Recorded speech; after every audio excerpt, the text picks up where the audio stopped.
Bonjour et bienvenue à cette nouvelle vidéo de l'allemand pour les infos. Dans cette vidéo, nous allons voir la différence entre le Machen et le Tun en allemand. Quand est-ce qu'on va utiliser l'un, quand est-ce qu'on va utiliser l'autre. Mais avant de commencer, si tu es nouveau sur la chaîne de l'allemand pour les infos, je t'invite à t'abonner en cliquant sur le bouton rouge juste en dessous. N'hésite pas également à sélectionner la petite cloche à côté. Elle va te permettre d'avoir des notifications lorsque je mettrai en ligne une nouvelle vidéo. Ok. Alors, je te propose ici un exercice à faire ensemble et tu verras du coup comment ça se passe. Dans la première phrase, je dirais, wurde gebeten, bei den offiziellen Reden den Dolmetscher zu machen. Donc ici, ce sera machen du coup. Pourquoi? Parce que le machen, en règle générale, c'est pour quelque chose de concret.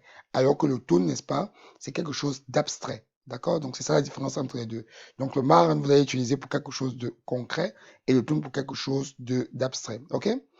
Er würde gut daran tun, d'accord, sich da nicht einzumischen. Donc il ferait mieux de ne pas se mêler de ça en fait. OK?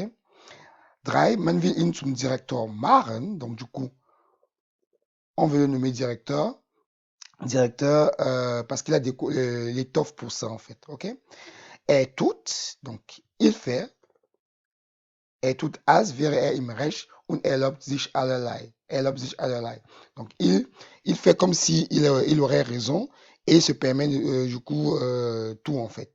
D'accord? Donc ici, tun, comme je le disais tout à l'heure, c'est quelque chose d'abstrait, d'accord? Qui n'est pas forcément palpable en fait.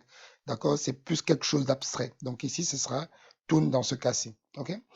Ich hatte gehofft, einen guten Lehrer aus ihm zu machen. D'accord? Donc, avec le machen, il y a toujours également le sens de transformation. D'accord? Alors qu'avec le tun, c'est quelque chose d'abstrait. D'accord? Par exemple, dans les phrases précédentes, vous avez vu avec den Dolmetscher zu machen. Donc, il y a toujours une idée de transformation avec le machen.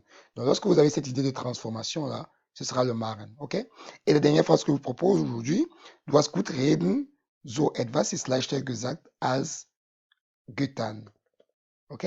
Donc, tu as bien parlé. Donc, quelque chose, ceci, c'est plus facile en fait de le dire que de le faire en fait. So etwas ist leichter gesagt als getan. OK?